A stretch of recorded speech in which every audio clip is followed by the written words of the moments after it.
afternoon and good morning, everyone, and welcome back to the Blind Press YouTube channel and Coffeestream 241. And it's Wednesday, which means it's the Wednesdays with Skep edition. Good afternoon, Skep. How are you? Oh, it's a pleasure to be here. I'm doing well. How about you today? Today I'm doing all right. I know we're probably gonna spend most of the stream talking about this because it's the 18th anniversary of 9/11. Right. It's a Um, somber remembrance. it is a somber remembrance. There's a couple of other things I wanted to talk about as well, but Sure. I'd like to um, basically take a few minutes and talk about 9/11 because it's you can't gloss over that, right? No. It's it was an important date in history. It was a tragic date in history. As you said in this morning's conversation, it's a modern day Pearl Harbor, Right. effectively. What if you And think about it? Years ago, a bunch of people uh, went to work on a sunny morning. They didn't think anything about it. They thought this day was going to be very much like the ones last week, and that morning happened to be a Sunday morning, and they reported aboard their ships, and the watch changed, and the duty was relieved, and the usual rituals were observed, and the guy came aboard, and he said, I'm ready to relieve you. I'm ready to be relieved. I relieve you. I stand relieved. The usual words were said, and the guys walked off, and one guy drove home, and the other guy stood watch, and 40 minutes later, he was dead. He was blown up in a fiery explosion on board his battleship, along with 1,000 other people there in Pearl Harbor. yeah, And the similarities between that, the unexpectedness of coming to work on a beautiful day, it you was a know, Tuesday, I think, it wasn't it? was a Tuesday. It Oh, was a holy Tuesday. shit! It was an absolutely gorgeous day, It was. and I was. I mean, everybody remembers where they were. I was working in Denver at the time. I was responsible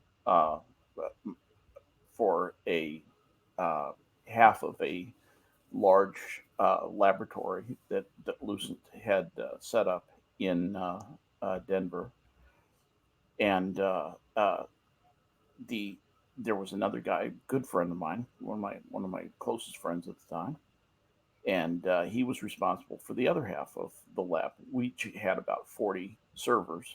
This is computer science stuff, Yeah.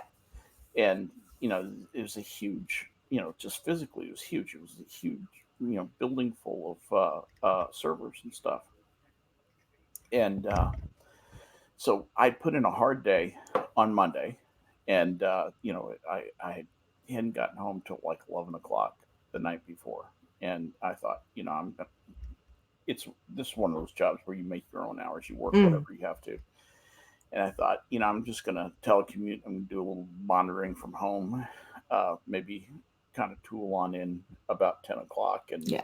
see what's shaking.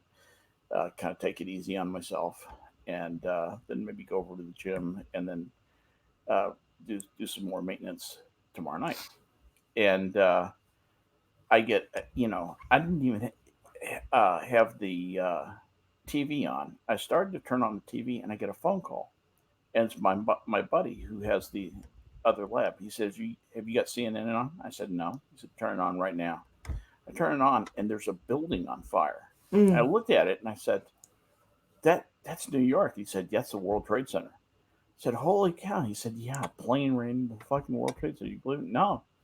So we start talking about that as we are talking. Another plane runs into the World Trade Center. The second plane Yeah. ran into it while I was on the phone with And Chris. you were both watching it, I'm guessing, to get like Yeah, over the. we're sitting there, and I said, that's deliberate. I said, that's terrorism. And almost as one I, I said we've got to call Ray. Ray was our boss back in Seattle, Mm. back at the mothership, and I said, and we've got to call Microsoft. That's who we're partnering with on this, and we've got to get some guidance on what we're going to do, because we're working on some really sensitive stuff at this Mm-hmm. lab. And so I said, uh, "You think we ought to shut it down?" He said, "I don't know." I said, "I think we should tell everyone to stay at home today." He said, "Yeah, that sounds like a really good idea." That turned out to be a brilliant idea. In fact, we both got letters of commendation for taking the lead and telling everyone to stay at home. We Oh, basically wow. called all the supervisors and said, "Call everyone at home. Tell them not to leave their homes today. Do not come to work under any circumstances. Fully paid day off. Until Mm. further notice. Do not report to work until further notice." And then and then of course Chris and I immediately violated that and went And went to went work. went to Yeah. work, right? Exactly, so we could shut things down in an orderly way, right? Because that Can't do that yeah remotely, I'm yeah guessing. not back then you couldn't. This was 2001. So anyway, uh, make a long story short, that was the way that I found out about it. Then we drove back. I drove back home and just watched the day unfold. And when I heard about the plane crashing in Pennsylvania, I I guessed I didn't guess for sure, but I thought I wonder if somehow those people found out about what happened and tried to make the plane go unstable. I Mm. thought maybe they tried to open a hole in the fuselage and committed suicide. That's what I thought happened, was Mm. they punched a hole in the fuselage and just made the plane break apart. As it turned out, it was something different. They pushed a beverage cart evidently up into the cockpit and did it that way. Bless their hearts. But Um, it was oh, still a suicide. it was a super heroic act. And And then there was the one that hit the Pentagon. and then was the one that hit the Pentagon. So, and of course, my best friend from high school, who I've talked to you about, Yeah. had an office in there, and I was panicked about that. So, I couldn't get a hold of him. I couldn't get through to the Pentagon. I had all the, I had a lot of, private access numbers to the Pentagon that all busy, busy, all fast, busy, fast, Yeah. busy, fast, busy.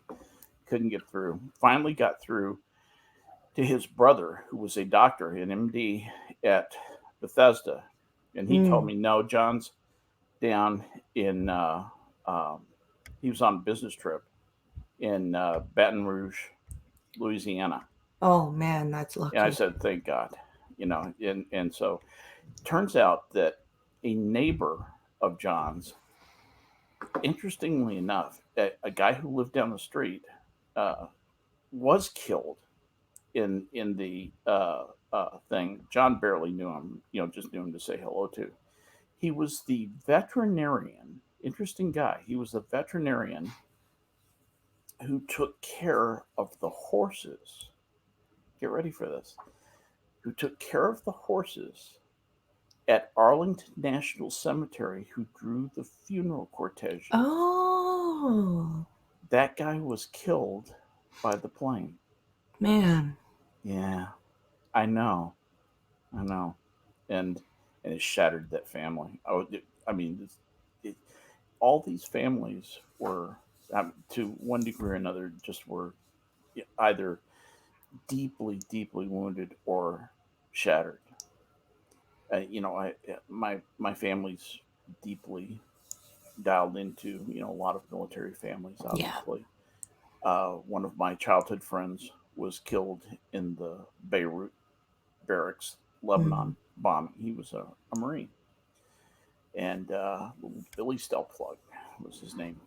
And he was just a corporal in the Marine Corps, and he was over there. Reagan stationed 500 Marines over in the barracks, and a guy blew them up with a suicide truck, killed them all, killed virtually all but about 20 of them. And Billy was one of the ones who was killed. And I saw what it did to that family, and man, you just, I mean, for years, that family was just torn to pieces. Well, and the massive media, uh, coverage of it every Oh year yeah, can't help, oh yeah.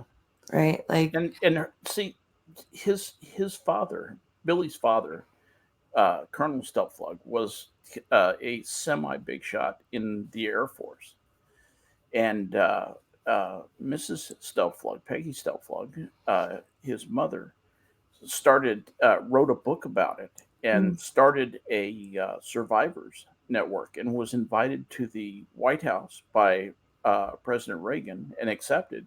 And she went and told President Reagan just exactly what she thought of his Middle East policy, which was not anything good at all. And in his parlance, he said, Peggy Stelflug took me out to the woodshed. well, see, like presidents back then, like regardless of what you thought of them, they could take a bit of flack, I guess, from their Oh, yeah. citizenry. Like even Trump can't do that, even like Oh, from his no. own side, No. right? He can't, like, because what happened with him and Bolton just now, right? He's too thin skinned. He just fires people when they Yeah. disagree with him, Yeah. and it's It's a shame because Bolton is really, he's a solid player. I mean, he can be a prick, but he really understands foreign policy. You have to know how to control a guy like that, but yeah, he can give you really good readouts on what foreign leaders are doing. He's extremely very well experienced in Middle East policy and Sino-Soviet and Chinese and Soviet policy. He's extremely well versed and knows the players, uh, knows where the soft spots are. Really can um, get to the bottom of things very quickly. Anyway, so yeah, I think Trump made a gigantic mistake. This is the downside of Trump yeah. is when he starts doing that was a stupid thing. That was a bad thing to do to fire uh, uh, Bolton, and that's where his lack of management skill, his lack of people skills, gets him in trouble.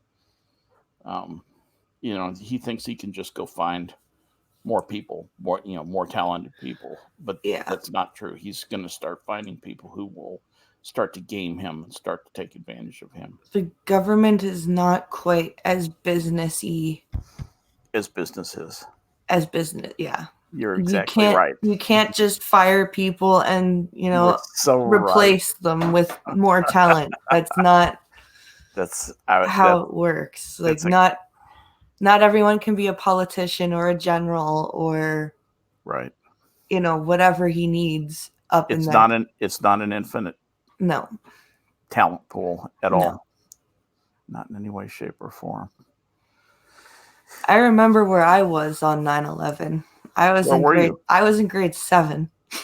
Mm. And I was actually at school, and we were my uh like it was called an itinerant teacher. She was specifically there to help me with Braille and all that fun stuff.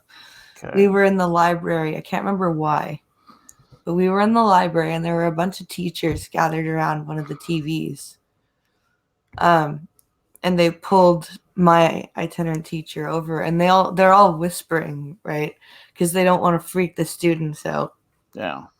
And then she starts crying, and like she tells me, by this point, by the time we had gotten into the library, I think both towers had been hit. Oh man. Because it was about 9:30 at that point. Mm-hmm. So I think both towers had it. Like the second tower had just been hit when we got into the library. And then the report came in about the crash in Pennsylvania, and then the hit on the Pentagon. And it took until I think close to 11 o'clock for the principal to make an announcement. Wow. And he was just, or no, it wasn't even the principal, it was the vice principal that did it. And he was like, there's been, it's pretty much been confirmed that there's been a terrorist attack on the United States. The World Trade Center's been hit. The Pentagon has been hit. And,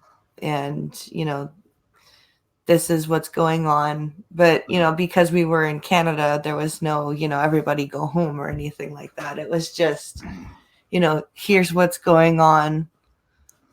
This is why your teachers are all Did they call it Did they call it a terrorist attack? Yeah, pretty much. They actually did. Because this morning, Representative Swalwell said it was not a terrorist attack. It was a tragedy.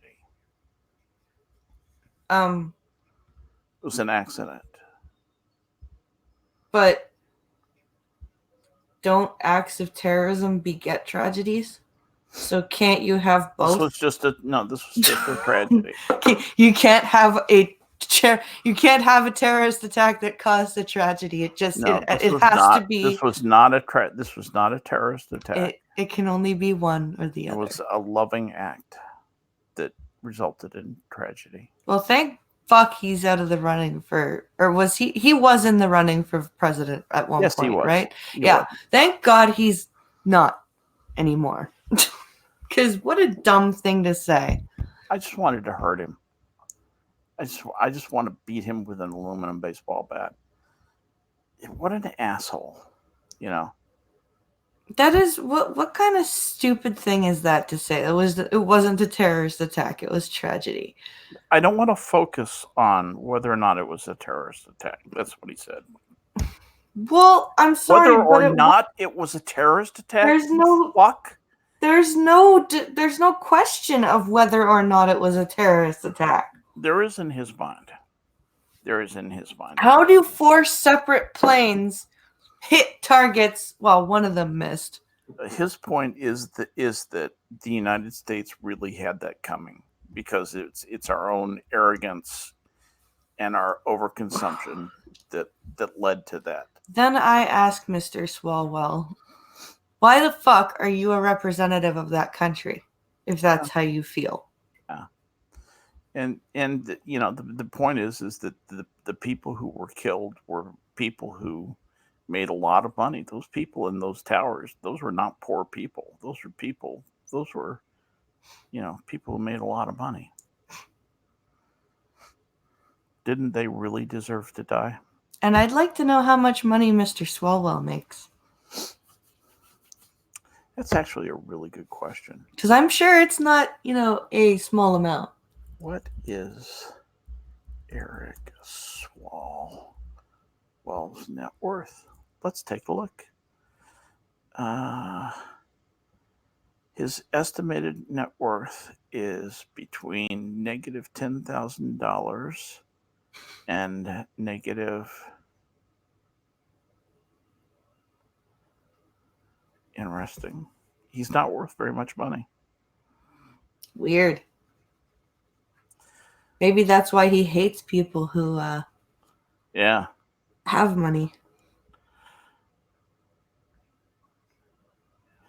Now, no, his estimated net worth is $499. What? Positive. $499. Yep. Holy shit. Yeah. He's not worth very much money. That's crazy. Yeah. There you go.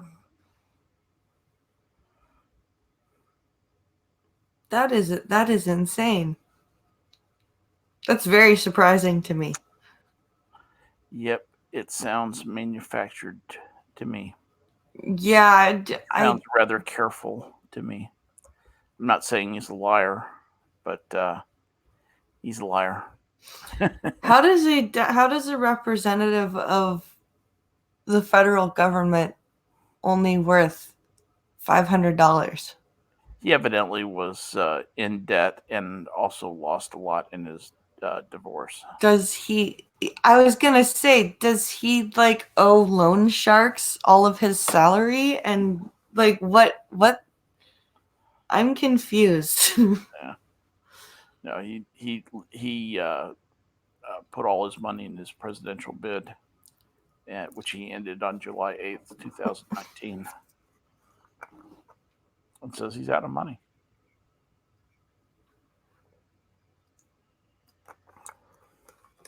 So all he's got is his mouth. Interesting. Interesting. Interesting. 9 Weird. things to know about Eric Swalwell. So here's a wacky thing that I found out last night. Did you know that using your fingers is now called the 10 frame in math? The 10 frame? The 10 frame, like TEN, 10. The 10 frame. Okay. I got because there's this application now cuz everything is digital now. So there's this application that you're supposed to use to see what your kid does in class. Mm-hmm. And I get this notification that says Alex used the 10 frame to show me that he had 4 people in his family. And I'm like, hey, like Pincalo asked, because I said to Pincalo, I'm like, do you know what a 10 frame is? And he's like, no. And he goes, hey, Alex, what's the 10 frame? And Alex holds up his fingers. And I'm like, and I turned to Pincalo and I'm like, why couldn't they just say Alex showed me on his fingers how many people were in his family? Wow. The 10 frame. And Pincalo's like, because everything has to be shiny and have a label. But Pincal's on something. He's absolutely right. That's what educators do. They give things names, and they label things, and they think that they're adding to knowledge. They think they're adding to the store of wisdom by giving things names. And you know instead of saying on your fingers, they say the 10 frame. Because I was sitting there going, what the fuck is a 10? Like, I was thinking, like, is this a new kind of abacus? Like, is there a physical thing that is a frame that has 10 like beads on it? Like, what Right. is a 10 frame? What the because when I was in kindergarten, it was count on your fingers. Right. Using common words. Right. Like, they're gonna come home in a couple of years to do math homework, and they're gonna be like, use the flugelflonger with the Right. ding dong, and it'll be, a pencil and a calculator. I just, They just like, I was reading the abstract for the graduate work that had been done in submission for a PhD in gender studies oh by boy. a University of Michigan professor. And you're still coherent? I'm It took years of therapy to get one. And seriously, I thought I was reading something from the Onion. No kidding. No fooling. You know what? For tonight, I'm going to go find that, because I can find that. Oh, please do. It is. I want to hear Prospero react to that. Oh, actually, that's a great idea, because Prospero could do it justice. It's something from the I can find it. It's a lady she's like inventing words as she's going along. She's like inventing adjectives out of nouns, and you just go, that's something that an 8-year-old does. It's cute when an 8-year-old does it. When a graduate student does it, that's pathetic. If when I was at Northwestern or at SMU in graduate school, if you had done that, they would have thrown your ass out. You would have gotten like one warning, and then you would have been put on academic probation, and then they would have cut your throat. They seriously would. That's that means that you're not a serious student, and yet that is praised and prized as excellent work. That's what gets you a PhD. Yeah. That it is um, the It's the dumbing down of society. Like, even when I was, I attempting to go back and finish high school in a different high school, and I still didn't do that. I have one lousy credit to get away from getting my diploma. really. Yeah. And I was too stupid and bullheaded to stay, and I was like, no, fuck this school, fuck you all, I'm going away. But that's a different story for a different day. Okay. I mean, So that's making me sad. yeah, I was really angry and disenfranchised and also stubborn, and yeah, very, very, very 18, 19. Let's just say that. I was very much a teenager and did a stupid thing. Okay. But You're smart as hell. yeah, I pissed that. off my teachers by being very present in class and going, your assignments are stupid, I'm not doing those. And they would go, but you know what you're talking about, and you need those to get your grade. And I'm like, yes, but they're stupid, I'm not doing them. It was very, very retarded of me.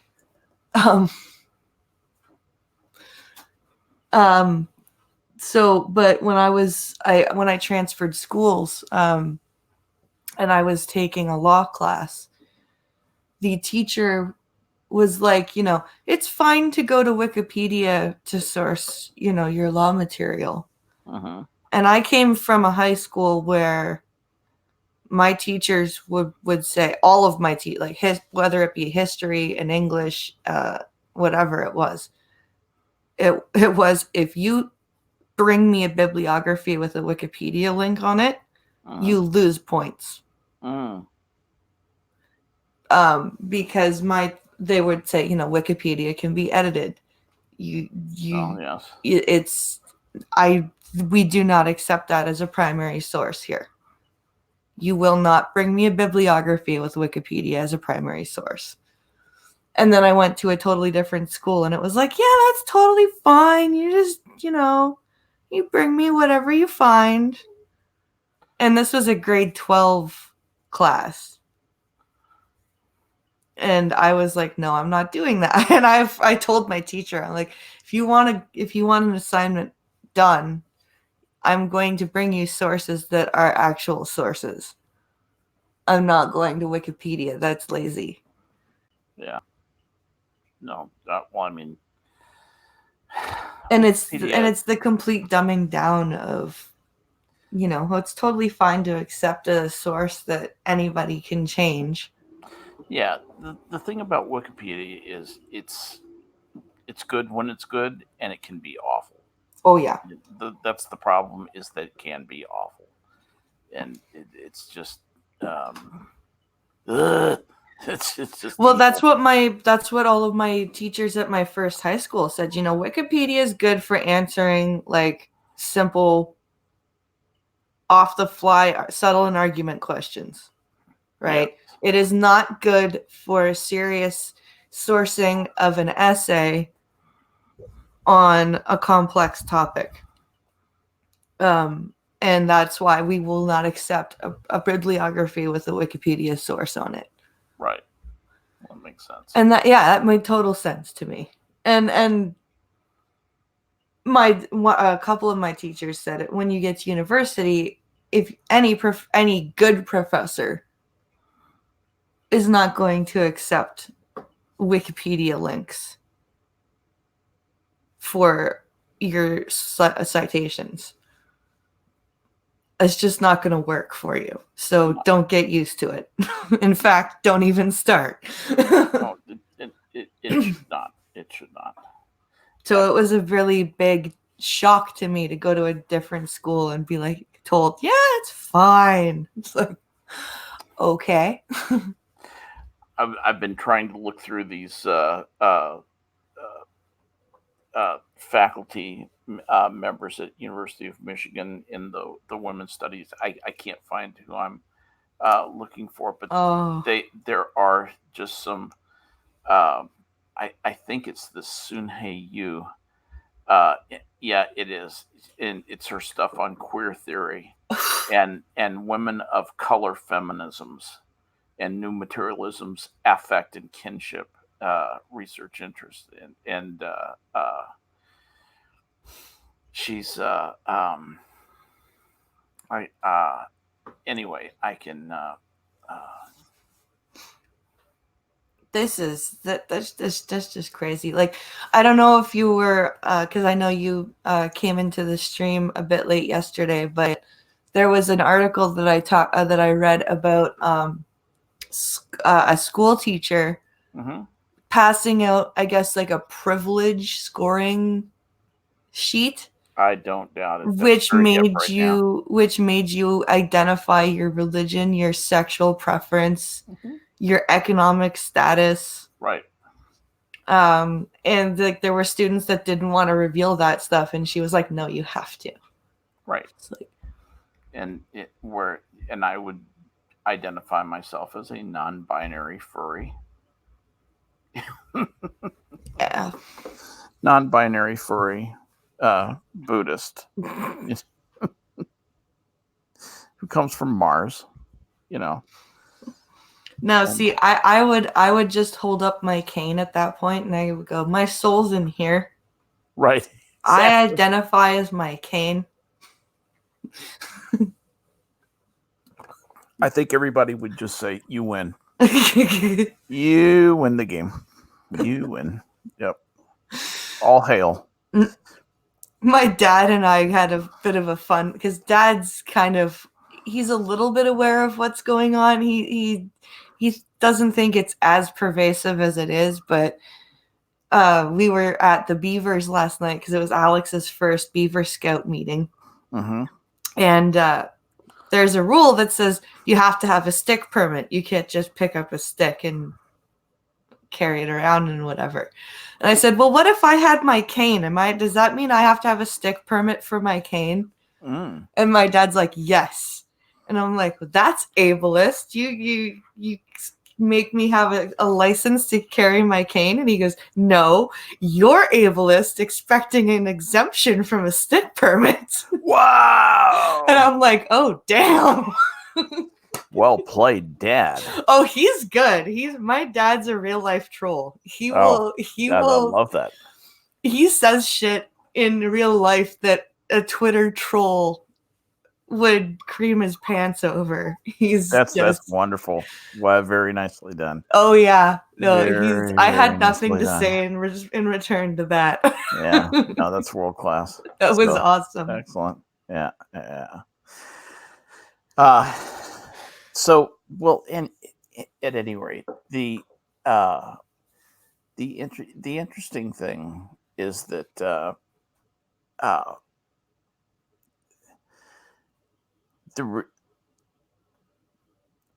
one of the things that I gauge today by is people's reaction to the memory of 9/11. You have people like Eric Swalwell who say, let's just get the unpleasantness past. It was a tragedy. Okay, it wasn't terrorism. It was some people who deserve better expressing their dissatisfaction. Some people did some things, and that's past. Yeah. And we forgive them, and they forgive us. Oh, I'm sure. Okay, they forgive the people they killed, and they also forgive the reaction and the entering into Iraq, and they totally forgive us for that. That was clearly. I mean, doesn't that really make us the terrorists? Aren't we really the terrorists? So, in Eric Swalwell's mind, the West is always bad. White man bad, orange man bad. Okay, because Eric is bad. Because Eric is damaged. Yes, he is. in truth, he is damaged inside. So you have that kind of reaction. That's the Barack Obama, Eric Swalwell axis of Western man is bad. Uh, uh, Columbus came and defiled the continent, and it's all been downhill ever since. Everything that uh, Western man has done to the continent is bad. Yeah. There has been no improvement to the United States, to America, since the white man has come. There's been no improvement in standard of living. There's been no improvement in the how long we live. Yeah. There's been no improvement in comfort level. No improvement in the amount of leisure time people have. There's been no improvement in the medicines available to the world, or the increase in the quality and amount of food that's available. There's been no improvement in any way. Everything has gone downhill because of white man bad. Yep. Okay? So now that we got that out of the way, that's those people. Then you have other people who say no. Uh, People, it hasn't been a completely perfect score, but largely what what uh, Western people who came from Europe to what became the United States and Canada have improved this part of the world, and in improving this part of the world, have improved the world. Yeah. Have brought it technology and medicine and better, longer lives with more leisure time, more happiness, more peace rather than less peace by and large. Mm-hmm. There's always been conflict, always will be conflict, but it's better than it ever has been, believe me, and it's getting better, year by year. Man is flourishing. We're flourishing a little bit too much. We're doing so well. We're breeding like rats, and that will stabilize out, believe it or not, at about 12 billion, and uh, we won't really breed past that. And 12 billion people would fit at the population density, not even of Bangladesh, but at the population density of central India, not even urban India, but Mm-hmm. central India, would fit very comfortably in, wait for it, wait for it, Tennessee. Wow. Yeah. So we we really are not going to, you know, destroy the world with population. You know what's an interesting take that I've seen today about 9/11, and I kind of agree with it, What's that? is that instead of being divided, we should be the way, or Americans should be the way they were on September 12th, where everybody was an American, Yeah. everybody was, you know, Nous of sommes les États-Unis. of one Yeah. mind. Everyone was trying to make sure everybody was okay, and just, and it was, I've seen that all over Twitter today. It's actually a really good point. I would love to have that feeling again, Yeah. but people are too selfish to yeah, or they, for whatever reason, they it's feels before reals, Yeah. and you have too many people like um, Soon Hae Yu, who is a woman of color feminisms, and her new materialisms of affect kinship and queer theory of multi ethnic and transatlantic literatures Gobbledygook. Right, exact gobbledygook much. Force her to hate the white man because he is evil. Because potato. And you look at her insipid photograph with her problem glasses and the smirk on her face looking with that superior look, and you realize that she knows she's better than you. She knows she's better She's than you. fucking better than you, okay? It's just, I am better than you. I'm fucking better than you. Jesus God. She and Anna can have a better than you picnic. Oh, they can just scissor out, on it. Just have at it. God Almighty. So, yeah, hard to imagine. It's they're at Lane Hall, 204 South State Street in Ann Arbor, Michigan. Yeah, 48109. I used to live at 48104. That was my old zip code. Right down the street on Fairlane Street. Many, many years ago. I'm going to lose my mind on the news tomorrow, am I, Gunfox? Oh dear. Have you bombed my Discord again? It's his way. It's his. It is. It is his way. That's what Gunny does. He's a mad news bomber, and we love him for it. We do. We appreciate that, and thank you, Gunny. In fact, I'm going to cruise over there real quick and just see what he has bombed you with. Let's see. Oh, I've got one while you're looking. Yeah, what's up? Guess what happened? Guess what happens today? What is happening today? Federal election kickoff in Canada. Canada-stan. Canada-stan. Speak to me. Tell me. What up? So we've got so today being so that means October 21st is the election. So we've got just over a month of actual campaign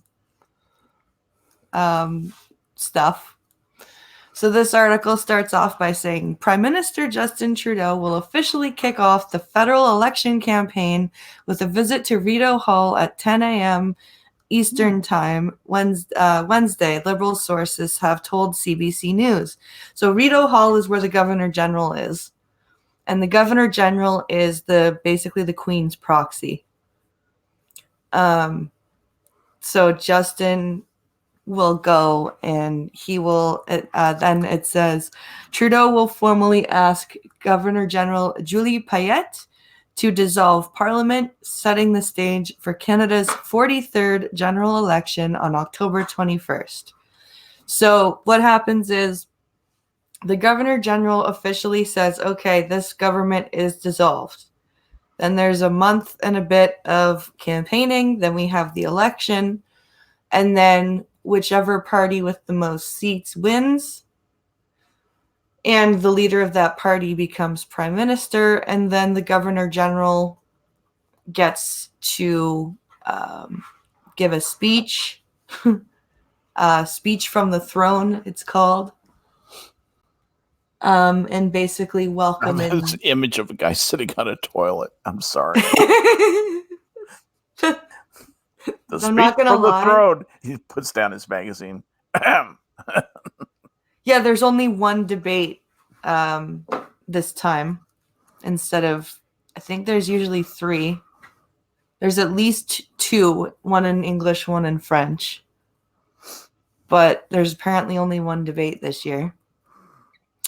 So this says CBC News will have extensive CBC News will have extensive coverage on cbcnews.ca, of course.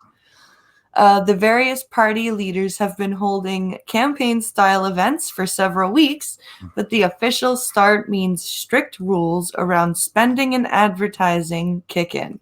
Yeah, so now is where the campaign laws kick in. But the party in power has basically the financial coffers of the government at at its disposal. I think they're the only party that can use tax dollars.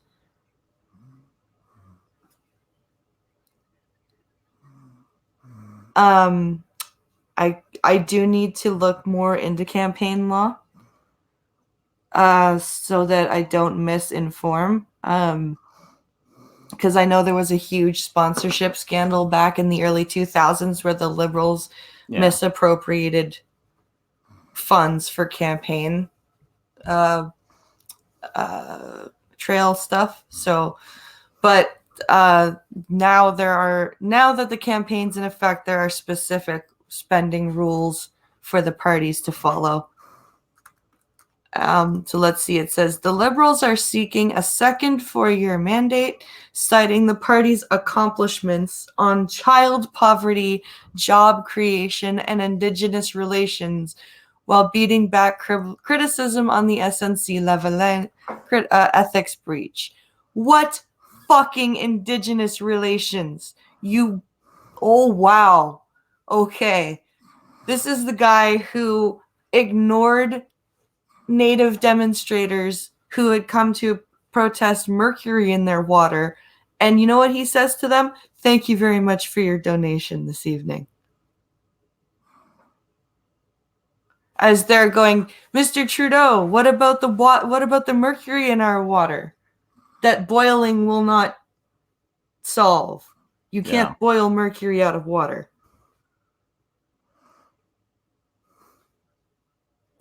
And you can boil the mercury. You just have to do it at about 1 trillion degrees. Yeah. You have to actually. You won't have any water left by the time you've boiled the mercury out. You have to destroy the protons themselves. You have to cause fusion to happen. God. But yes, they've had so many accomplishments with Native relations and job creation and how corrupt is the electoral process? And that's an honest question. It is the electoral process in Canada as corrupt as it is in the United States? Because in the United States, it is utterly and completely corrupt.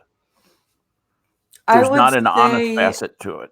I would say that it's gotta first past the post is kind of a shitty thing because you can't. Might have to explain what first past the post is. First past the post is basically where your party wins, but you don't necessarily vote for the actual leader of the party. You have to vote for your representative, your member of parliament. Then how does the leader of your party get selected? So the leader of the party is selected by the party members. They have a convention where they go and there's a few people who are nominated or decide to run for leader, and the members of the party get together, like the elected members of parliament get together. Is it only the elected members get to vote for the person who is going to lead the party? Yes, the member, basically the caucus gets to vote for the elected leader. Gotcha. The constituents don't have a say in that. And so once that leader has been elected in this convention process, then that is the person who, if the party happens to win the most ridings, which is local areas where the members of parliament represent, then it's like a district. Correct. Then that leader of that party becomes the prime minister. Okay. So, for example, we didn't vote. We didn't even actually vote Liberal last election because we didn't agree with what our MP campaigning on. So you voted conservative? We voted. Actually, no, we ended up voting a New Democrat because in our particular riding, she had, believe it or not, the most logical, balanced platform between all three of them. The conservative was too conservative for us. The liberal was too what's it called, SJW. Mm-hmm. And this one was just, families, education, your common sense, local things that you want in your MP. So we ended up voting New Democrat, and it was also we won't be able to vote for the same person this time anyway, because very good, our district has changed because we moved. Love it. But yeah, that's first past the post. So basically, the leaders of the parties are Justin Trudeau, which is, he's in power right now. Andrew Scheer, which is his opposition. He is the leader of the Conservative Party. Jagmeet Singh, which is the New Democrat leader. Mm-hmm. And Elizabeth May, which is the Green Party leader, which is just there, here, Timmy, have a ball. You can play too. Okay. Because are the Greens, are they insane? Yeah. Okay. Everything so that they are here too. Their whole platform is the environment and fuck everything else. Right. Because once you fix the environment, everything else will fall into place. I guess is their platform. Yeah, exactly. So get rid of the airplanes, get rid of the cars. Yeah. Get rid of synthetic pipelines fabrics. are bad. Oil pipelines are bad. Yeah. What are you going to do for heat? Oh, but oil pipelines are bad. All right. Screw what we're going to do for heat. Just they're bad. Okay. That's all you have to know. They're bad. If you think oil puts a lot of carbon in the atmosphere, try burning wood. Try and get your heat from burning wood. For that many people, and wait till you see the greenhouse effect from that. Pincolo's got some links in chat for you guys. Use some YouTube links that will describe what I'm trying to explain a bit better. He says first majority wins. Yeah. So if your party has the most ridings voted for you, then you win, and your leader is the prime minister. Zounds. Yeah. So now the leaders of all five major parties, I should say, because the People's Party of Canada, that's right, the People's Party of Canada, with the slogan "For the People." Doesn't that sound a little creepy for you? Oh yeah, that just fills me with happiness, and joy. By the way, I just posted a good 9/11 link, just a kind of an all-purpose summation. Perfect. Oh, and if you want nightmares, click it has a bunch of links in that link, a bunch of links there that's inside that link. Yeah. Click the one that has the last phone calls. Those links are the thank you for the donations. Oh, okay. So you voted communist. We didn't have much of a choice last time. But now, so the five leaders of the five parties get to play a cross-country tour for the next 5 weeks and basically tell us all what their platforms are going to be and why we should vote for them, or their parties, I should say. Well, that'll be fun. Oh, yeah. Lots of fun. So this article Make you want to stab yourself. it does. This article continues to say Conservative leader Andrew Scheer will be fighting his first campaign as party leader and will continue to tear into Trudeau over his ethics record and performance on the world stage, which are good things to go at him on. The NDP's Jagmeet Singh is also fighting his first campaign as leader. He's struggling to retain his party's third place position as Green Party leader Elizabeth May works to make a breakthrough and build on the party's, wait for it, 2 seats in the House of Commons. 2 whole seats. Sweet. So this is really a fight between Trudeau and Scheer this time, I think. Very much so. I think. Who do the Greens caucus with? The Greens have they've got their own caucus. It's pretty small.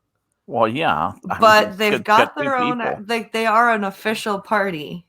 But I mean, they have to caucus with like a liberal party with the Democrats. They don't vote on their own, do they? Well, they have enough to. They do have 2 seats, so yes, they can make their own votes. They never change anything, right? But they can vote on their own as their own party. They never make a difference, so nobody woos them. No. So nobody really cares. They never make a difference in government as well. No, they don't. Okay. Interesting. Going back to 9/11 just really quickly. I put that link in, and one of the spooky links in there is people's final phone calls. Oh. One of them is a lady who was on Flight 93, and she's saying goodbye as the plane is going down. And she's telling her husband and her kids how much she loves them. And she's keeping it together, doing really good until right at the end. And she just starts crying at the end. It's very, very difficult to listen to. That's hard. Yeah. When people say that we should love the terrorists and forgive them, remember that phone call. It's always hard for me. Like, it's hard to watch some of the streams that Cognitive Thought does because he does cop videos. Yeah. And, some of the domestic violence calls he covers in front of kids. Oh my gosh. When the kids are watching their mom and dad fighting and they're like crying. I'm like, Jesus, why you got to play this, dude? Yeah. Like, that stuff always gets me, right? It's unpleasant. That's men and women, Why do we have to do that in front of each other? Why do we have to do that in front of our kids? Like, if we're going to do that to each other, can we at least go in another room? Really? But why do we have to do it in front of each other at all? What? Yeah. Yeah, Trudeau must go to jail is actually trending on Twitter. Really? Yeah. Yeah. There's because the RCMP is not going to investigate the SNC thing. So the Liberals were successful in crushing the investigation into Trudeau's shady behavior. So now the trend is Trudeau must go to jail. And Pinkalo read me a tweet. I wish I had it pulled up, but apparently, according to this one poster on Twitter, every person that uses that hashtag is a con bot. A con bot. Yes, a con bot. Okay. And it's perfect. And it's the Globe and Mail's fault Sure. because they posted about this and they wrote an article about it. So it's the Globe and Mail's fault for getting all these con bots to tweet about Trudeau must go to jail, and it's like, Jesus Christ. Did you see what Lindsay said? It's hard to believe that those who are now legally an adult were born around 9/11. Yeah, my sister was 10 months old. Just a week over 10 months old when September 11th happened. Wow. And she will be 18 this year. Yeah. And did Gunny Skep talk? I rather kill them all. I rather die on my feet than live on my knees. Better dead than red. Burn the Muslim horde. Gas them, bomb them, kill them all. No mercy, no surrender, no prisoners. Never forgive, never forget. So if there's any doubt in your mind where Gunny stands, that's your fault. yeah, that's true. Actually, in point of fact, I'm pretty much standing there with Gunny. Yeah. I got your six, Gunny. I stand there and die with you, bro.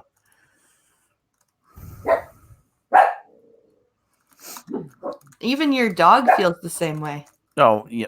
Whenever I start talking about 9/11, they start barking. I know. We'll kill the Muslims later. We'll kill the Muslims later. The dog's ready to go. Your gun is twitching in the corner.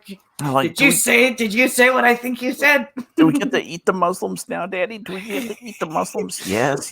We'll eat some Muslims. Hang on. Just hold on. Be all right. Eat the Muslims. I know. Well, not right now.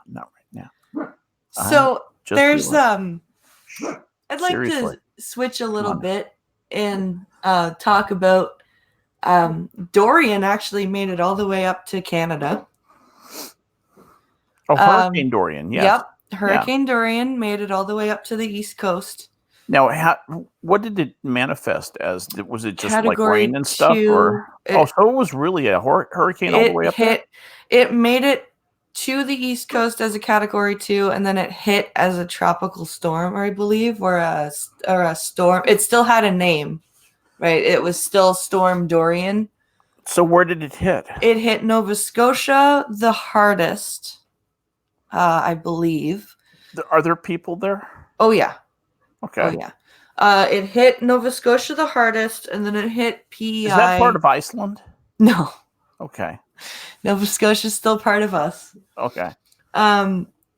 There was, I think... I would ask. It seems like it's Greenland or something. I think there was, as of Monday, there was roughly 250,000 people without power across Nova Scotia, PEI, and Newfoundland.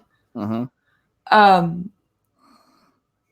So this story that I have here is saying that it was a national, like a weather observatory type of deal, observed a 100-foot wave off the coast of Newfoundland during 100-foot wave? Yeah. Good size wave. Yeah. So this, it says, Hurricane Dorian blazed a trail of destruction from the Bahamas to the Maritimes, but it didn't just cause turmoil on land, according to a team at Memorial University who say they have recorded a 100-foot wave off the southwestern coast of Newfoundland in the post-tropical storm. Bill Carter, director of the Marine Institute's Center for Applied Ocean Technology, said the more than 30-meter wave was detected around 2 a.m. Sunday by let me get this right so that I'm not misquoting it here.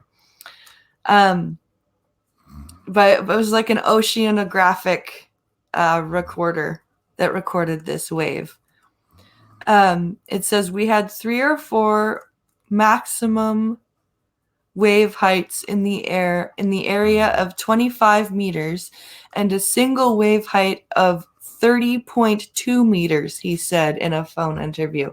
So 3 other waves at 25 meters. So let's say that I'd say a meter's like 3 feet about. It's 39 inches. So just over 3 feet, because a foot's what? 3 feet's like what, 36? Yeah, 36 inches. So 25 meters, 3 waves of those heights, and then a wave of 30.2 meter height. Wow. So then it says, Carter says the coast of Newfoundland is a pretty inspiring spot when it comes to big storms and seas, but this wave is the biggest the team has recorded since it started monitoring in 2006. So in 12 or 13 years, this is the biggest wave that they've seen. So that's crazy. Like, this storm was big. Like, this hurricane was huge, and it stayed Category 5 for a while. Wow, no kidding. That's a lot of energy, and it really retained its energy for a long time. Yeah. To make it all the way up there and still have all that energy. That's surprising. I'm glad it didn't do more damage than what it did. Yeah, and it's still downed power for most of Nova Scotia, a part of Prince Edward Island, and a part of Newfoundland. That, like, I think Pennsylvania sent up some help to help out in the Maritimes, or Maine. No, it was Maine. Maine would. Maine. Yeah, Maine would. I can't imagine Pennsylvania. I mean, they're nice people in Pennsylvania. Duck Dog lives in, I think Duck Dog lives in Maine, and he said, Duck Dog said that there was some hydro workers heading up. Yeah. Good. To help out. And we had the army in with, we had the Canadian Armed Forces in with chainsaws and, clearing out downed trees, crushed power lines, and yeah, it's been crazy. Man, no kidding. Well, that's it's a funny thing. They say when you can't talk about anything else, talk about the weather. But we're talking about the weather. It's a very significant weather pattern. That's something that really affected a lot of people's lives. Was anybody killed in Nova Scotia? Pardon? Was anybody killed up there? No. Luckily, I don't Thank think goodness. there was anyone killed. They're intelligent. They're smart about the weather. They go indoors. They're not stupid. Oh, when they hear about hurricanes coming up, like when they see hurricanes happening down in the tropics, yeah, everyone they go indoors. Yeah, everyone in the Maritimes, the week before it gets there, is down at Costco. Right. They're buying up, everything. They're down at Canadian Tire and Home Hardware getting their batteries and their candles and their flashlights and all this shit, so that by the time the hurricane hits Nova Scotia, everyone's like inside going, gee, that's a nasty storm out there. Yeah.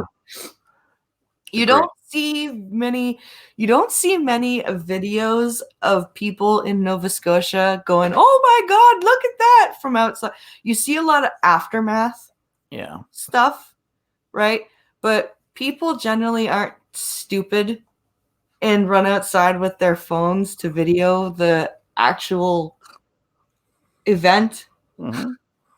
We tend to do that more with like blizzards. Very good. Very good. Yeah, Pincala goes, they just end up buying their winter supplies a month early. That's exactly right. They're like, while we're here, this stuff's on sale because it's not winter yet. Let's buy this. Man, that's what I used to do. Not wrong. That's what I used to do. I would, buy stuff at all the wrong time, and be buying stuff like flashlights and candles And why are you buying that? We don't need that. Exactly. We don't need it right now, Right. but Yeah, we will. exactly. This is Spokane, Washington. Winter's a thing. That's what, like, it's the same thing when you see, Canadians who don't own cats buying kitty litter in the wintertime.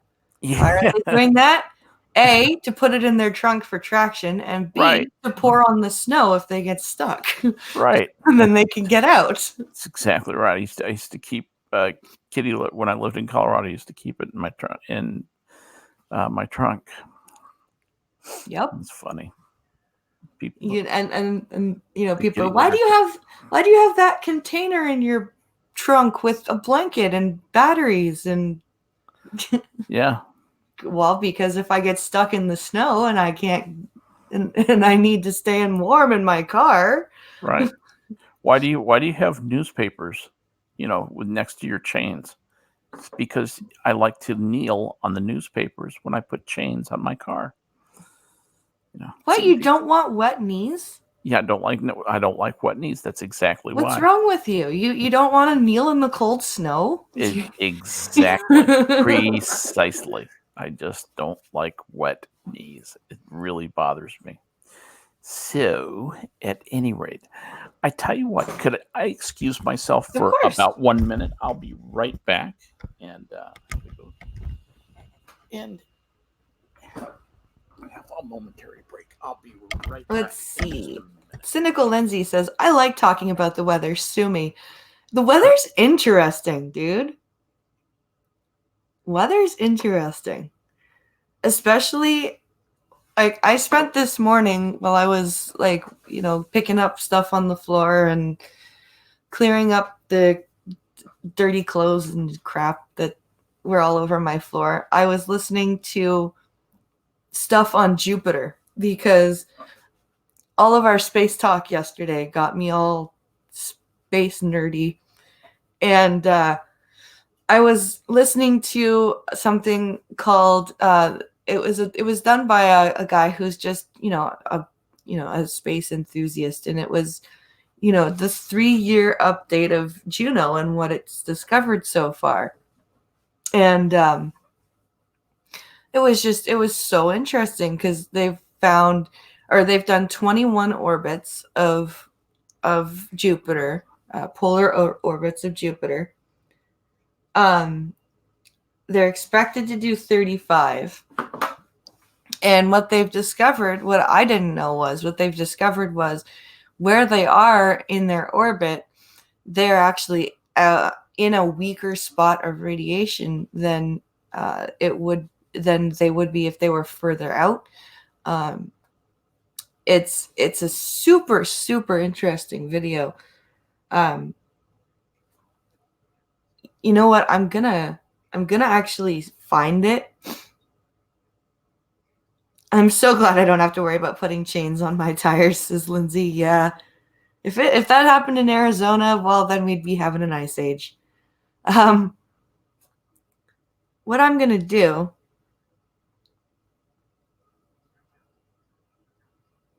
I'm going to find.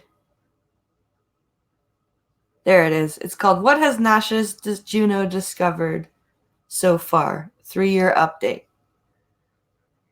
So what I'm gonna do is I'm gonna copy the link and I'm gonna put it in chat because it is a super interesting video. And most of us are pretty nerdy, so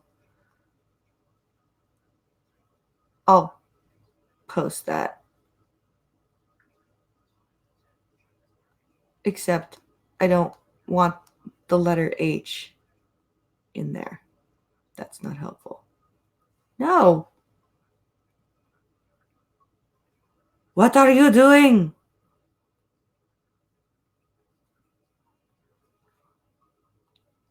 What are you doing and why are you doing it? Stop that. You stupid, stupid thing. Okay. Oh, now it's not letting me paste. Ah, Fuck this phone.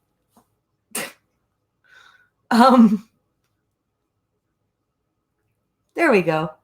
Okay. Check that link out after the stream. It's a really cool video. It's not that long. It's about 15 minutes or so. But it is a super cool video. Super interesting. Let's see. 18 years ago, the world watched in horror. The next day, the world watched in horror. And the next day, everyone feared what the U.S. would do. Yeah. I've seen it snow in the middle of the desert in Southern California, says Pincalo. Yeah, but I mean like a blizzard where you would need chains for your car. That would be bad. That would just be bad. It does snow in Arizona, just mostly up north, which is hours away from me. Well, that's good. I don't know why, but it wasn't until Blind Press started streaming that I forgot it was 9/11, or that I remembered it was 9/11. Oh, well then.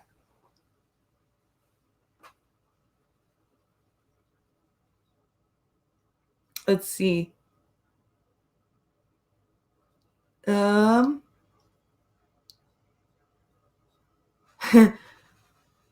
CA shuts down if there's a dusting of snow. Yeah, well, that's true. But most southern places shut down if there's a dusting of snow because nobody knows what to do with that in the south. They go, "Oh my god, what the fuck is this?" Yeah, except in Texas where they just jam on the accelerator and drive like it's no problem at all and have a wreck. This stuff's like water, right? Yeah. It ain't that slippery. Oh shit. I done hit a phone pole. Yeah. Boy, that's one thing Texans cannot do. They cannot drive on ice and snow. And it's not like we don't get ice and snow. We have ice storms down here that are epic. We get them about every 2 years, and it's like having an ice rink. It's like driving on an ice rink. It's just a peculiarity of the type of weather we get every once in a while. We get a very humid condition and get a cold snap, and you get just a frozen layer all over everything. Fun. And Texans just, I'll just push harder on the big one on the right. What's that whining sound, and why are my tires not moving? Exactly, and they think they'll stop if they just stomp harder on the brake. I ain't stomping hard enough on the brake because I ain't stopping. Oh shit, my brake pads are shredded. Yeah. They just lock it up and they skate down the road sideways and until they hit something. It's just they don't understand. And in the rare occasion when we actually do get snow, and Dallas is at the very, very bottom of the belt that just occasionally gets a little bit of snow. Right. Every 2 or 3 years we get enough snow to spit at, where you have to follow the 35 mile an hour rule, which I'm sure Pincalo knows, which is don't go over 35. It's easy. Don't go over 35 miles an hour. Okay. If you go over 35 miles an hour, you'll lose control of your car. And that's just the way of the world. It's a beautiful rule. I learned that as a kid in Colorado. When I was very young, first time we lived there in Colorado Springs growing up, my dad was first teaching me to drive a car when I was in about the 8th grade. He used to let me drive the VW Beetle. We had an old original Beetle, and taught me how to drive a stick. And The Beetles are the ones with the trunk in the front, right? yes, yes, the engine in the back, air cooled engine. Very very interesting, very interesting car. They look weird. It was a weird car. It was, it had surprising off the line. It was amazing. In first gear, it beat anything off the line. You know, 0 to 15 miles an hour, it would take anything. After that, it had no pickup at all. Mm. But yeah, that was a fun little Yes, car. I understand the irony of a blind person saying something looks weird, but still. Come on. And let's see. Let's see. Sora Luna says, "All entered to the Find the Texan show." Find the Texan show. Yeah, definitely. Skep Talk in Texas. If you hear, watch this, hold my beer, you know something is about to be on YouTube. Yeah, that's true. In Texas, if you hear, watch this, hold my beer. Yeah, those are usually the last words of a redneck. You know, hey y'all, hold my beer. Watch this. Watch this. Yeah. Those are the last words of a redneck. That's the grown-up version of Mommy, look what I can do. Why, no kidding. No kidding. Sometimes that can be Dr. Darwin at work. Oh God, I get so scared when I hear Alex go, "Mommy, watch this." I go, "No." No kidding. Whatever you're about to do, just don't do it. Truth. You know, Lindsay made a good point. I want to point something out. She said, "I believe it, Pink Owl. Believe it or not, the desert can get wicked cold in the winter." She is right. The desert can get frickin' cold, cold, cold. And it can be hot as blazes during the day, and at night it would just lose all of its heat. It just really really get cold. No, exactly. Oh, there's nothing to hold the heat in. I guess I've never never really understood completely why that exists that way, but it does. Man, it really does. So Sora Luna says VW Beetle is my dream car forever. I actually love the VW Beetle. I agree with you, Sora. I think that was a great car. I enjoyed it, and nice to see you. It's got all our friends here today. It's very cool. Thanks for coming by, guys. It's really nice to see you. I love it when everybody comes cruising by to see it. I wish more of our friends would come by. Pinkalo says my mother's about to face her first Midwest snow winter. Yeah. No boy. Yeah. She moved from Canada to California and now she's in the Midwest. Really? Okay. So she lived in California for a good like 20 years. So she's like pretty much, and it was Southern California, so she's pretty much forgotten what what weather like this is like. So it'll be a remember you grew up like this. Here's the thing about snow. It's there's some wonderful things about snow. For one thing, I like the smell of snow, and snow has a smell. Mm-hmm. You can smell it when it's about to snow and just when it first starts to snow. It almost smells like fire. Yes, or yes.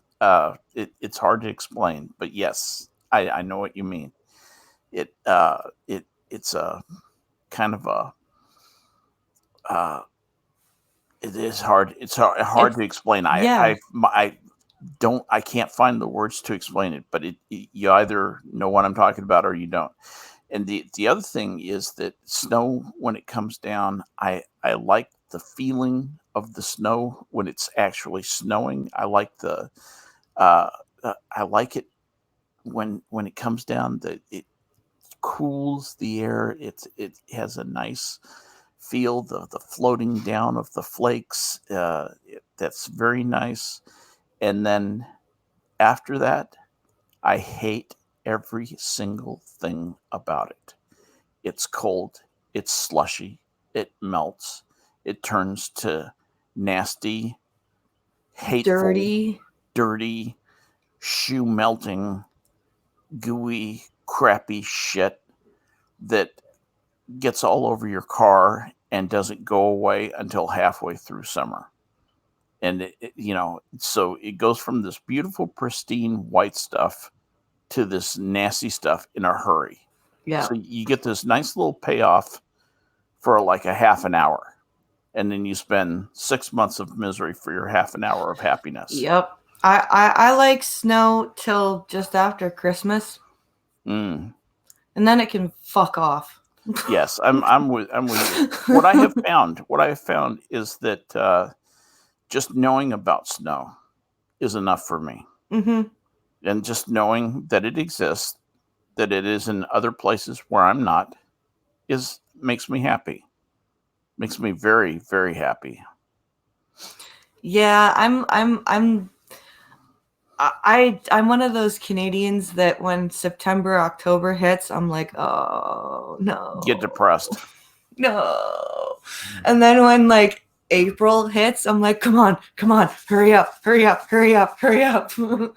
for those months in between, I'm just like, I hate this. Gun Fox says he hates snow and uses a blowtorch to clear his walkway.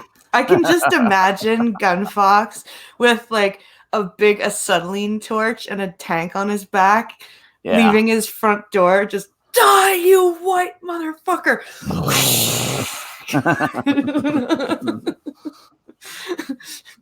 Like just some catharsis every morning, just blow torching his neighbors are like, oh, Gun Fox is up. but yet Sora Luna says the smell of snow on the air is my favorite part of winter. Yeah, and that's my favorite part too. It's and then the snow comes and I like that, and then I wish it would just go away and be warm again. Yeah, it could go away and be warm, and we wouldn't have the nasty snow like and if the it could mud just and like all that stuff. if it could like hang in the air and look all pretty. Yes. And then get like sucked back up into the clouds somehow, and then the clouds could just blow away. And maybe the orbit of the Earth could change a bit, and I don't know. Yep, I hear you. And that's the other thing is that kind of weather just, man, I have that herniated disc in my back. It makes my back go crazy. Not too crazy about that. Not to do the old man complaining about pain thing, but it does make a difference. Gun Fox. Sorry. Well, I was just sympathizing with what Cynical Lindsay was saying. You know. Anyway, go ahead. What were you saying? Gun Fox says yes, blind press for the gear, but not for the yelling. Yeah, not yelling. So there you go. So we would improve snow that way by making it go away almost as soon as it came. Almost as soon as it came. It could come for the appearance and then leave. Thanks. That would be great. But anyway. So I was telling people, I was telling chat while you were gone about a video I was watching this morning called What NASA's Juno Has Discovered So Far Around Jupiter 3-year update. In other words, what you know now that you didn't know then. Yes, exactly. See what I did there? I do. Okay. And it was super interesting. Because they discovered, like, he was going over I put the video up in chat a little bit ago, but the creator of the video was talking about how they've discovered a second radiation belt that kind of hugs the equator of Jupiter. Yes. They've discovered what they're calling a flux tube, that is basically a tube of current that's going between Io and Jupiter. That is caused by the the particles that the volcanoes spew out, and they get trapped in like the magnetic fields and and electronically charged, and the phenomenon basically makes a tube of current that Interesting. connects from the moon to the planet. And apparently they've found two other more faint tubes between Europa and the planet, and I think it was either Ganymede or Callisto that had one as well. But a couple of the other Galilean moons actually had fainter connections than Io. And it was just so cool. I found another video about that played a sound, the sound of Juno breaking through the the magnetic field, and entering the Jovian system. NASA slowed down the frequency and basically translated it into a sound that you can hear. Yes, I saw that actually. It's so cool. It is pretty cool. They just assign the sounds to each one, and you can hear what each one sounds like. Yeah. That's very cool. Blind Press, aka Nightwolf.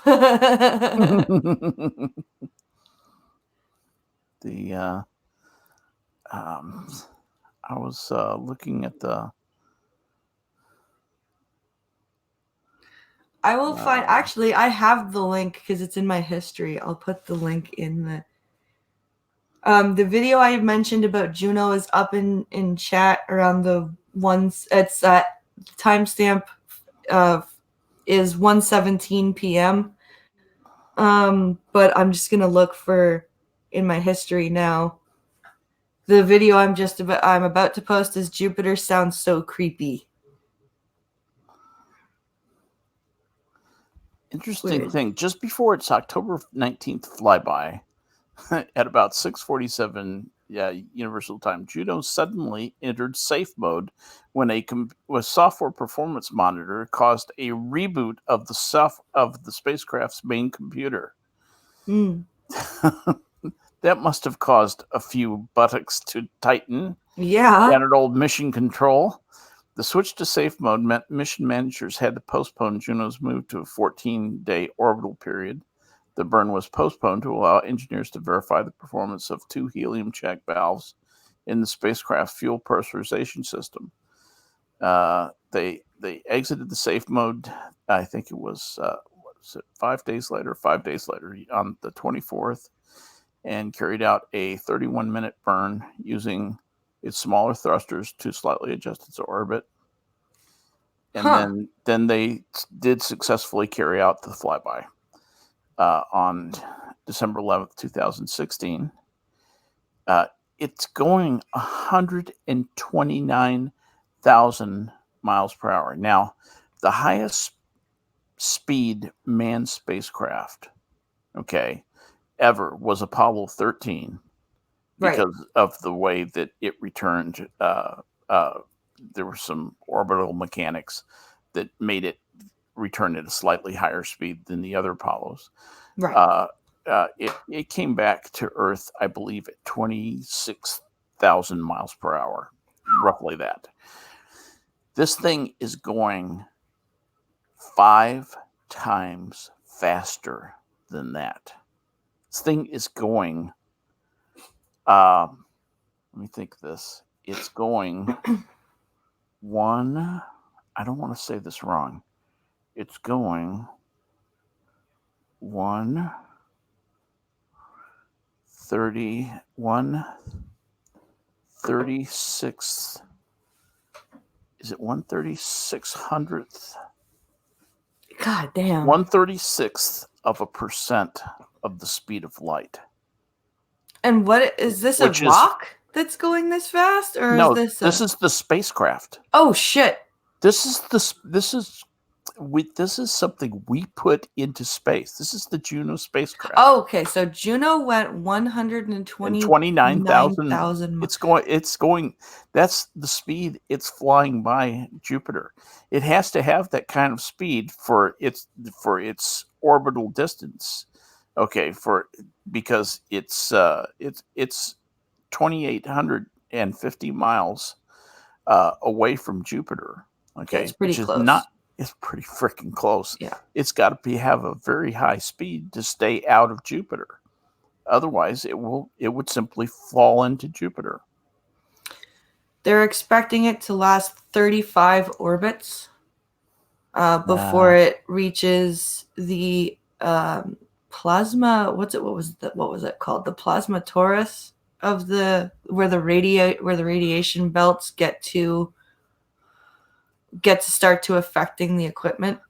Yeah, it says eventually at the end of its mission, Juno will be commanded to drop into Jupiter's atmosphere where it will burn up. The maneuver will make sure that Juno does not impact the Jovian moons, Europa, Ganymede, and Callisto. So it will be, it is on February 12th, 2019, at 9:25, the spacecraft performed its 17th science flyby of Jupiter. An image of cyclonic storm in Jupiter's northern hemisphere was captured, showing bright white cloud tops popping up in and around the arms of the rotating storm. At the time, Juno was about 5,000 miles from the planet's cloud tops.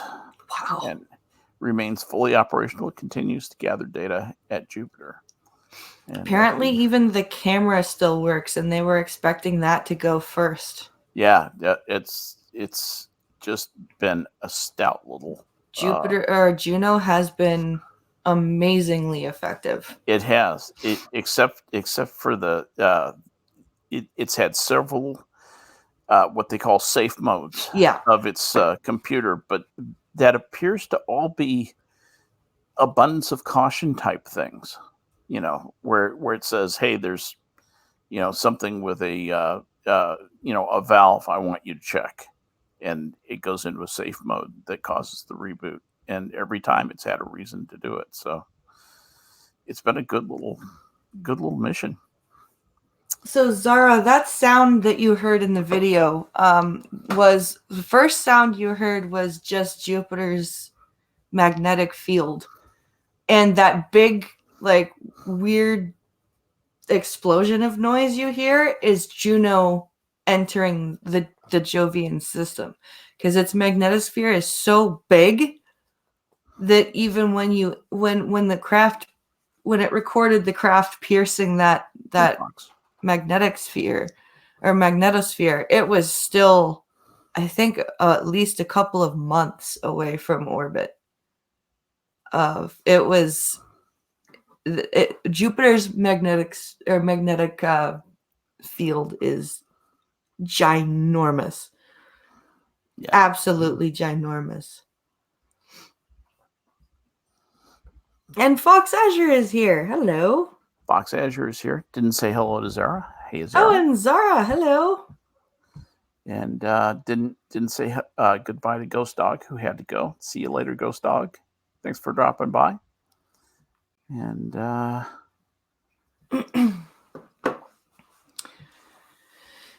yeah, we're all science-y here on the stream. We go from, this is what I like about doing this stream. We go from deep stuff like 9/11 to interesting stuff like Jupiter. Exactly. So there's that. We can do everything from something tragic, but not terrorists, like 9/11, to did Barack Obama say anything about 9/11 today? I don't know. Yeah, I'm gonna just check that real quick. That's an interesting. I think I'd like to know the answer to that. I think I'd like to know that, right? Oh Obama. Barack Obama. Barack Obama. And let's see. As we remember those we lost on 9/11. So we lost people on 9/11. We also remember the spirit of unity and togetherness that defined the weeks and months after as we love our Muslim brothers. On this day of service, I'm reflecting on those still working to embrace that spirit, the spirit of Allah today and every day. The fuck? So there you go. He's Holy working to shit, put us all back together. dude. Yeah. I might have added a few words to that, but okay, just helping him along. Still, that's his actual words, if you really want the exact words. As we remember those we lost on 9/11, we also remember the spirit of unity and togetherness that defined the weeks and months after. On this day of service, I'm reflecting on all those still working to embrace that spirit today and every day. So that is the biggest nothing burger of a statement I have ever heard in my life. If it got any more vanilla, it would be cotton candy. He was a nothing burger president, really, Yes. except for executive orders and drone strikes. Yeah, exactly. He was, except for the disastrous Obamacare, he accomplished nothing. He was a disaster president. So I'm not surprised that he was not able to come out and say, we're committed to continuing to fight the evil that struck us that day. Yeah, he's incapable of saying that. He's incapable of talking about commitment and talking about patriotism and talking about heroes and talking about villains. He doesn't think in those terms. He thinks of those we lost. We lost them. We lost them like we misplaced them. And then we remember the spirit of unity and togetherness. It was a good thing that came out of 9/11. So 9/11 wasn't a bad thing. It was a good thing because of the spirit of unity and togetherness that came from that was given to us by our Muslim brothers. It was given to us by those servants of Allah.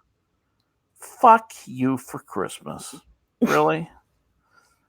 God, that just irritates the hell out of me. To hear that kind of sophistry, that kind of crap. Yeah.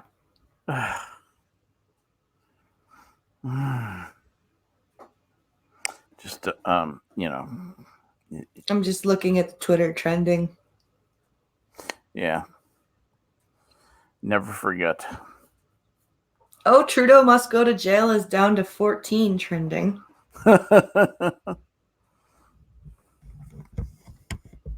Things today's kids can't do. Oh, let's look at this hashtag. This looks like an interesting. Wait a minute. Things today's kids can't do. Things today's It's the hashtag that I found. Kids can't do. Go 10 minutes with no internet. Having to wait for photos to be developed. Yeah, that's true. Yep. Play outside without wearing an ankle monitor. Enjoy Saturday morning cartoons and cereal. Oh, God, isn't that true? Ride in the very back of a station wagon without seat belts. Yep. Use a quarter for a phone call.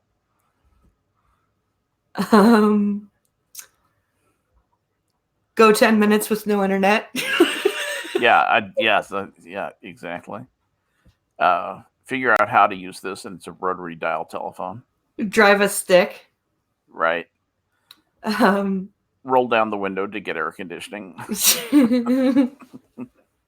Get the entire internet on a disc. watch shows that aren't educational and informational. Entertain themselves purely by using their imagination. Get a Blockbuster card. Wait for photos to be developed. Yep. Go to college without being in debt. Move out. Yeah. Understand how to manually change the channel. Exactly. Smoke candy cigarettes. That's like from my generation. Walk it off. That's a good one. Yeah. Encyclopedia is being used by someone else. Experience the fun of using the Dewey Decimal System. Absolutely. Tell time on an analog clock. Yep. I taught all my grandchildren, all of them, how to use an analog clock. I taught my sister how to use an analog clock before she went to school. So good. That's so good of you to do that. And it'll be like a superpower. Oh my God. She tells me today, she's like, I go to high school with kids who can't read an analog clock. Absolutely they can. And I'm like, do you tell them that your blind sister taught you how to use one before you were in school? And she goes, yes. And I said, and they say, and she goes, they just look at me with their mouths open. Yeah. There's so much wrong with that. They just does not compute. Sterilize. Well, that's how blind people were taught. Especially for eating properly and finding where your different portions of your food are. Yes. Is you treat your plate like a clock. And like ever since that's honestly how I learned my clock. Was my grandparents and my parents would be like, okay, your meat is from 12 o'clock to 2 o'clock. And they, show me at the top of the plate to, just about on the right side, okay. And now your vegetables are from 3 to 6. Okay. And your potatoes are from 6 to 9. And your salad is from 9 to 12. Mm-hmm. And that's how I learned my clock. Yep. Good for you. And I was able to teach that to my sister. It's like, okay, here's the top of the clock. The long hand is where you tell your minutes, and your short hand is where you tell your hours. Yep. How about this? Play with jarts. You remember jarts? The lawn dart game? Yep. The dangerous lawn dart game. Some kid got a lawn dart in the leg or something, or in the abdomen, and that got taken off the market. Let's see.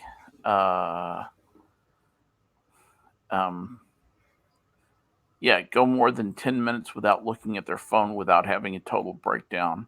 Yep. Today's kids can't do. Yep, exactly. Another thing they can't do: listen to Richard Pryor records. Yep. Oh, Lindsay's got a good one in chat. Playing outside until the streetlights come on. Oh yeah, Lindsay, solid, very good. A lot of rotary phone references here. I'm surprised Slip and Slide is still on the market, says Lindsay. Me too. I actually did a faceplant myself off a Slip and Slide when I was a kid, and my dad has this huge hill in his backyard. So it's got this. He's got a big flat spot or area at the front of his backyard, and then there's this ginormous hill that goes up, and then there's a bit of a plateau, and then it goes sharply down to the fence. So we had the Slip and Slide on the hill, and I went running from the top of the hill, jumped on the Slip and Slide, did kind of like a somersault by accident because of how fast I was running, and basically ate grass and dirt when I landed. But it hurt, man. It sucked. Oh yeah. Right? Let's see. Walk to school. Yeah. Change an F to a B on their report card. Can happen. Let's see. Let's see. There are so many things. Like, play frisbee with mailed AOL CDs. I played frisbee with my. I had a couple of Britney Spears albums because I went through 6 months of liking her when I was like 12. Right. When your brain was still maturing. Yeah. So when I came out of that, me and my best friend were having a sleepover, and we took like her Britney Spears CDs and mine, and we played frisbee with them until they shattered into shards of glass. Like little shards of plastic. Weapons. Yeah. Ninja weapons. Ninja star, yeah. Homemade ninja stars. Exactly. Yeah. Let's see. Drive a stick. Kids can't drive a stick these days. Nope. How about read a book, says Zara. That's a good one. Yeah. Like an actual book. Oh, yeah. You tell a kid to read a book today, they're like, yeah, I'll get my Kindle. You're like, no. An actual book made of paper. It's the truth. Kids can't do anything without helmets, body pads, permission slips, and medical lawsuits. I mean, really, just. Pinkolo went to work with somebody whose kid got suspended because he picked up a snake to move it somewhere else so it wouldn't get stepped on. He got suspended for picking up a snake because he was afraid the snake would get stepped on. And it was like a gardener snake. Like it was a garden snake, yeah. Perfectly harmless snake. And this kid was like, I think he was like 12 or 13. So he was like definitely fine. And they were like, oh my God, what are you doing? Don't pick up the snake. Well, it's not a good idea to pick up snakes. I mean, because you can pick up some snakes that even if they're not poisonous, they can bite you. They can bite the crap out of you. Oh yeah. Pick up a bull snake or a king snake, and you'll wish you hadn't. It'll have a nice finger for a snack. That's exactly right, and lose a fingertip that way, or get a big chunk of your hand taken out. It's like being bit by a snapping turtle, essentially. It's not. It's not a. It's a serious thing. And the other thing is they're covered with salmonella. They're absolutely lousy with bacteria that if it overgrows in you, you'll get really sick. So it's just not a good thing. I don't know that I can't. Why do you suspend someone for doing that? Why don't you just say, hey, that's not a good idea. Wash your hands and get back to class. Yeah. That's what I do. Is you counsel them, you make sure they're clean and unharmed, and you send them back to class. Yeah. Don't suspend them. No. What the hell? Zara says, we used to play tackle football in the winter. We got in trouble for it, but no suspensions. Yeah. Yeah, that's another thing. You can't play tackle football, anymore. Can't throw snowballs at school. Oh yeah. We used to do this in Belgium. We didn't throw snowballs at each other. We threw chestnuts. Oh yeah, that was a thing that happened too, but that was banned. Yeah. Now, for those of you who don't know what a chestnut is, think about. Do you know what a golf ball is? You know what a chestnut is. Yep. A chestnut is a brown golf ball. Okay. That comes from a tree. It comes from a tree, and they are dense. They are liquid inside, and that makes them heavy. And you can throw them. It's like throwing a lead weight. And we used to come in with are tooth knocked out, Welts split all over open, your black eye, the whole shot. And those were badges of honor. I remember coming in with a big mouse under my eye, Yep. and the assistant principal was waiting for me. He said, "So, we've been throwing chestnuts out by the outer boundary. Have you been out of bounds, Mr. Mancy?" And I said, "No, sir. We were in bounds. We were playing rounders." Rounders? Really? Such an injury from rounders? He knew I was a lying little prick, Oh, yeah. like the fourth grade.